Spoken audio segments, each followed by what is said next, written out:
तो इस रंग में ढल गई है। अब तुझे इस नदी में तैरते घर से डर नहीं लगता।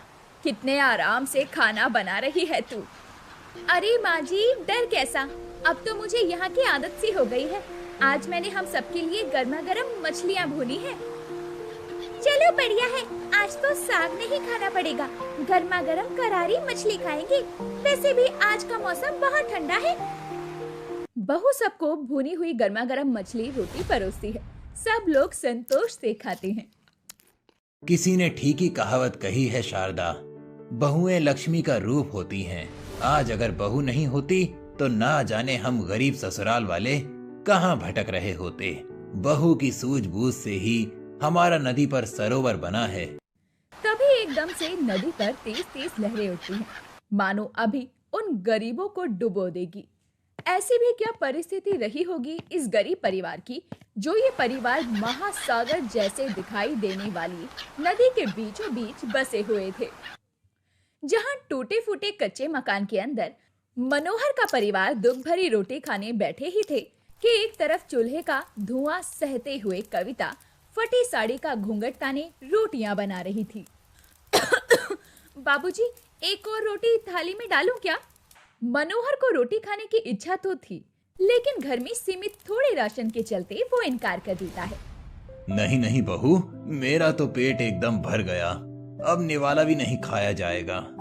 कविता अपने हिस्से की रोटी थाली में बढ़ाती है। बस एक और रोटी खा लीजिए बाबूजी। तभी चौखट पर चढ़कर मकान मालिक तंग करता है। वाह भैया जी वाह, मेरे इतने महीने का किराया पचाकर रोटी ठूस रहे हैं। कैसे बेशरम आदमी हो तुम। तुम्हें थोड़ी शर्म है या नहीं? मुझे तो समझ में नहीं आता, तुम्हारे हलक से रोटी कैसे उतर रही है। निकालो भाई किराया। सेठ जी, अभी ठंड के कारण काम ठीक से नहीं चल रहा है, मगर जल्दी ही किराया चुका देंगे। बस बहुत हुआ, तुम गरीब जात ने तो मेरी नाक में दम करके रखा हुआ है। बस भैया, तुम अपना कोई दूसरा ठिकाना ढूंढ लो, मेरा मकान खाली कर दो अभी इसी वक्त। ये सुनते ही मनोहर मकान मालिक के पैरों में गिरकर मिन्नतें करने लगता है। अरे सेठ जी, हम पर थोड़ी दया करो। ऐसे ठंड के कहर भरे मौसम में मैं अपने परिवार को लेकर कहां भटकूंगा? हमें कौन आसरा देगा? उससे मुझे क्या लेना देना? चाहे तो रोड पर कटोरा लेकर भीख मांगो, फुटपाथ पर रहो, नदी में जाकर डूब मरो। एक ही झटके में गरीब ससुराल वाले बेआसरा होकर थर थर कांपते हुए मारे मारे फिरते हुए नदी किनारे थक कर बैठ जाते हैं, जहां नदी तेज तेज लहरें और फेन उठा रही थी।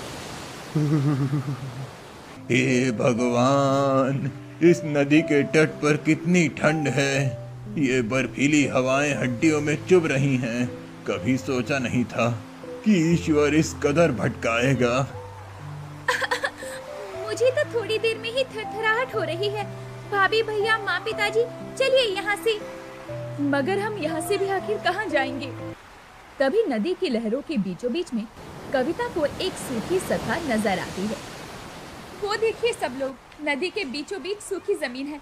किसी तरह अगर हम उस हिस्से तक पहुँच जाएं, तो वहीं पर अपनी बसावट कर लेंगे और रह लेंगे। मगर कविता, ये नदी काफी गहरी है, इस तैरती नदी के बीच में रहना असंभव है। बेटा रमेश, जब ये छोटी सी मछलियाँ इतने गहरी नदी के भीतर रह सकती हैं, तो हम क्यों नहीं? कम से कम इन मछलियों को भटकना नहीं पड़ता। हाँ, इस नदी पर घर बनाना कठिन तो है, लेकिन हम बना सकते हैं। सबसे पहले हम नदी के उस हिस्से तक पहुंचने के लिए नाव तैयार करते हैं। सब के सब गरीब ससुराल वाले अलग अलग भागों में बंटकर सामग्री जुटाने में लग जाते हैं। अजी ये देखो, ये तो देवदार की लकड़ी है। इस वृक्ष की लकड़ी सबसे मजबूत और टिकाऊ होती है। अब हम सभी इन लकड़ियों की मदद से अपनी नाव बनाएंगे। सब काफी मेहनत से लकड़ी काटकर बड़ी सी नाव तैयार कर लेते हैं और नदी की गहराई को पार करके सभी उस जमीन तक पहुंच जाते हैं, जहां नदी की वो सूखी सतह थी।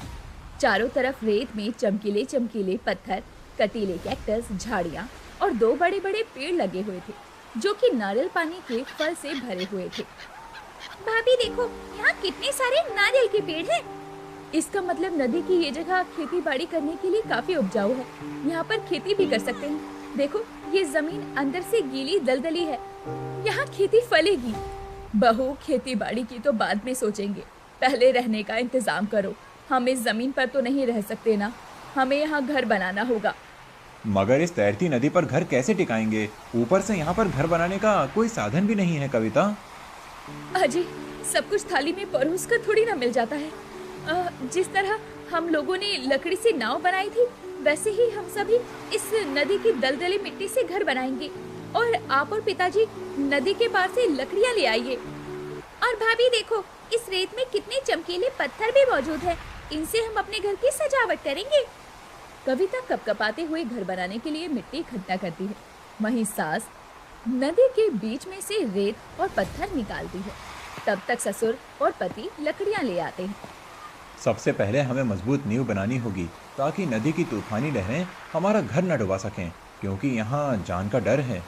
अजी चिंता मत कीजिए, ऊपर वाला सब पार लगाएगा। आखिरकार सब मिलकर कड़ी मेहनत से नदी पर बसेरा बना लेते हैं।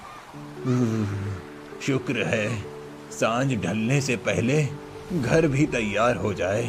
ठंड बढ़ रही है, चलो सब भीतर चलते हैं। सभी थकान से चूर होकर घर में आ जाते हैं। अब सबको भूख सता रही थी। आप सभी को भूख लगी है ना? मैं खाने का कुछ जुगाड़ कर लेती हूँ। कहाँ से खाने को लाएंगे बहू? ये नदी की पूरी जमीन पर तो कंटीली झाड़ी ही उगती हैं बस। कविता घर से बाहर आती है और पेड़ों पर से नारियल तोड़कर अंदर लाती है और संतोष भरे भाव से कहती है, माँ जी, ऊपर वाले ने भले आज हमारी रोटी भाग्य में ना लिखी हो, मगर ये अमृत जल तो हम सब लोग पी सकते हैं। भूखे पेट सोने से तो ये अच्छा ही है ना। एकदम से गरीब सास की आंखों में दुख के कारण आंसू आ जाते हैं। बहू हमें क्षमा कर दे। बहुएं तो घर के आंगन की शोभा होती है, मगर आज तुझे हमारे साथ इस गरीब परिस्थिति में इस नदी पर भटकना पड़ रहा है। भगवान तुझ जैसी कुशल बहू सबको दे। सब लोग नारियल पानी पीकर ही पेट भरते हैं। अरे भाग्यवान, ये नारियल पानी तो अमृत जितना मीठा है। अगर इसे हाट बाजार में बेचें तो एक नारियल पानी 70-80 रुपए से कम का नहीं बिकेगा। बाबूजी, आपने मेरे दिल की बात छीन ली। मैं कल से नारियल को तोड़कर बेचूंगा। 2 पैसे आएंगे तो भरण पोषण होगा। रमेश जी, कल आप बाजार जाएंगे तो 2-4 सब्जी के बीज और खाद लेते आना। मैं नदी के हिस्से पर खेती करूंगी। अगले दिन बाजार में नारियल बेचकर रमेश खाद बीज ले आता है और जुगाड़ से कविता नदी के बीचों बीच गहरा बनाकर बीजों की रुपाई करती है। थोड़े दिनों में सूरज की किरण, धूप, खाद पानी से खूब खेती होती है। अरे बहू, तू तो बड़ी जुगाड़ू निकली। इस जुगाड़ से देख तो कितनी बढ़िया फसल लहरा रही है। कितनी ताजी गोभी, पालक, तुरई, साग सब्जी हुई है।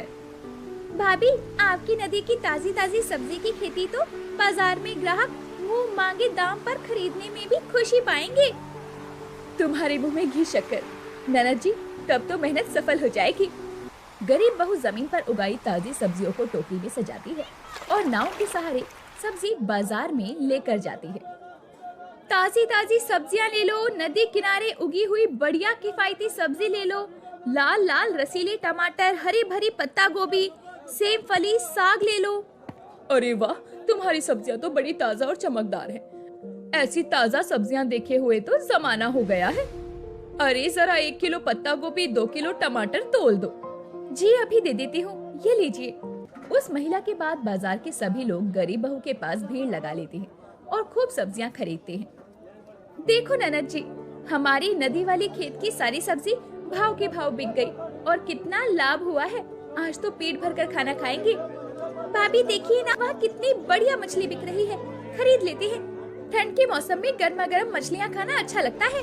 पर ननद जी, हमारा तो घर ही तैरती नदी पर है, तो नदी के अंदर भी तो इतनी सारी मछलियाँ होंगी। हम उन्हें अपने भरण पोषण के लिए भी इस्तेमाल कर सकते हैं और बेच भी सकते हैं। ये ख्याल मुझे पहले क्यों नहीं आया। दोनों ननद भाभी अपने नदी वाले घर लौटने लगती हैं, जहाँ मछलियाँ गहरे पानी में गोता लगा रही थी। दोनों रात भर के लिए जाला लगाकर छोड़ देती हैं, जिससे सुबह तक काफी सारी मछलियाँ जाल में फंस जाती है।